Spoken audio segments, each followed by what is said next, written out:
आऊज़ु बिल्लाहि मिनश शैतानिर रजीम बिस्मिल्लाहिर्रहमानिर्रहीम। आज की वीडियो में हम डिस्कस करेंगे पीएमएस इंग्लिश ऐसे में आपने की पॉइंट यानी पैराग्राफ किस तरह लिखना है। सबसे पहले मैं आपको बता दूं, पीएमएस में 10% आपका तकरीबन इंट्रोडक्शन होता है, मतलब 10 नंबर आपके इंट्रोडक्शन के होते हैं, 10 नंबर आपके कंक्लूजन के होते हैं, 5 नंबर आपके आउटलाइन के होते हैं। ठीक है, तो 75 मार्क्स आपके मेन बॉडी पैराग्राफ के होते हैं।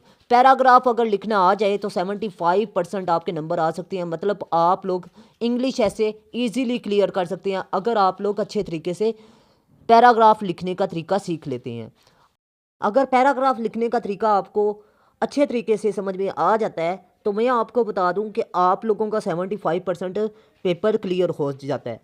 अब आपने आउटलाइन, इंट्रोडक्शन और कंक्लूजन लिखने का तरीका सीखना है। लेकिन आपको बता दूं, एग्जामिनर 7 चीज़ें CSS PMS इंग्लिश ऐसे में देखता है। सबसे पहले आउटलाइन देखता है कि आउटलाइन में कोई भी की पॉइंट आपने बेतरतीब अंदाज से नहीं लिखना, मतलब तरतीब के साथ लिखना है। आउटलाइन में इंट्रोडक्शन, प्रेजेंट सिचुएशन, ठीक है, फिर इफेक्ट्स, फिर कॉजेज, फिर सोल्यूशन, फिर उसके बाद कंक्लूजन, इस तरह तरतीब रखनी है। और आपने की पॉइंट, सब की पॉइंट और मेन की पॉइंट में भी तरतीब रखनी है, टू द पॉइंट लिखने हैं, रेलिवेंट लिखने हैं।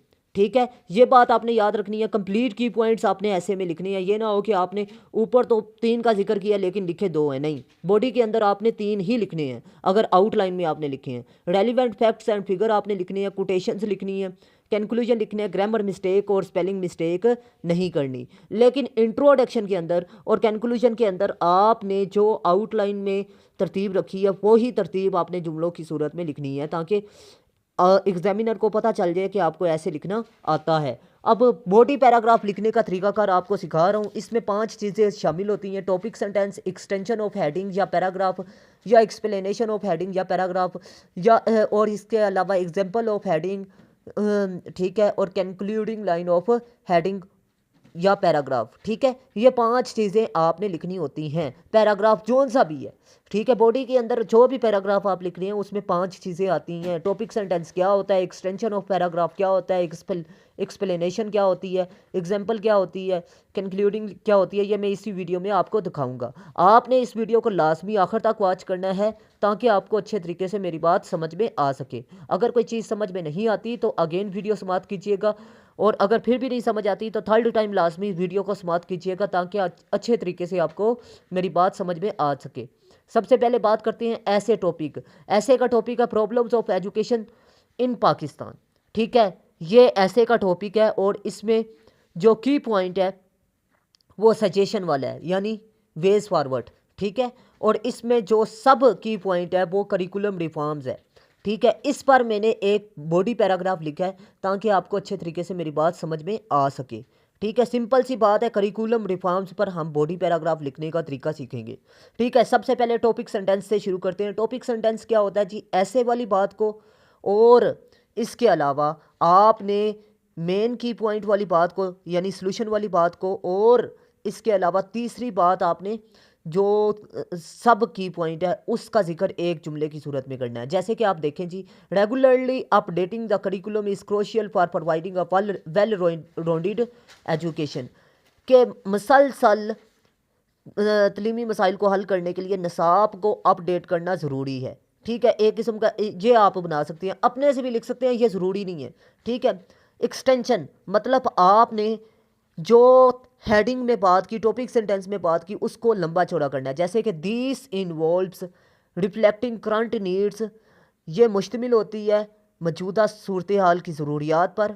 रिमूविंग बेसिस मतलब ये है कि झगड़ों को ख़त्म करने पर। एंड प्रमोटिंग क्रिटिकल थिंकिंग, और क्रिटिकल थिंकिंग को फ़रोग देने पर।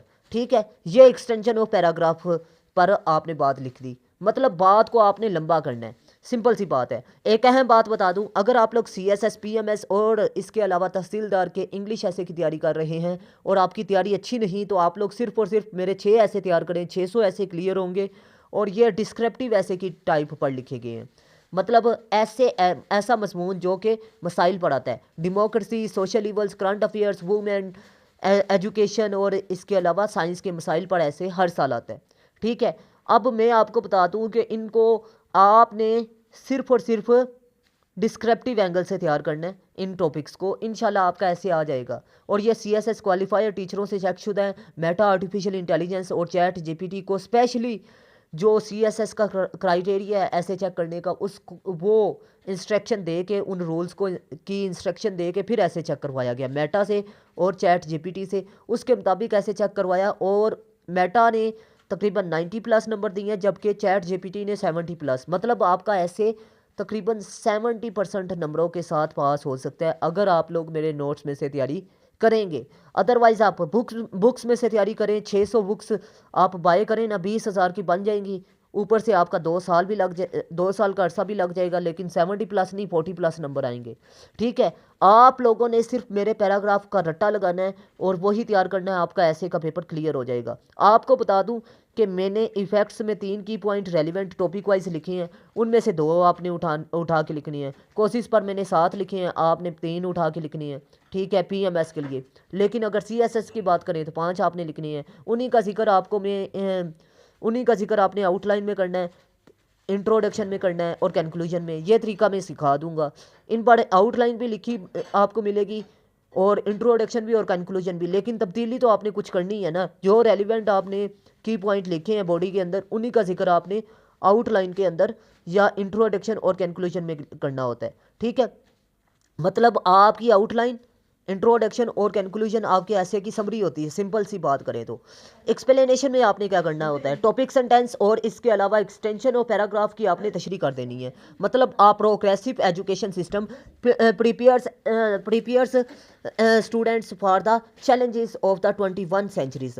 मतलब एक तरक्की याफ्ता जो एजुकेशन सिस्टम होता है वो तालिब इल्म को 21वीं सदी के मसाइल को हल करने में मदद करता है या उनके लिए तैयार करता है। ठीक है, आपको ये बता दूं कि जो नसाब है, ठीक है, नसाब अपडेट होगा तो आप 21वीं सदी के मसाइल को हल कर सकेंगे ना।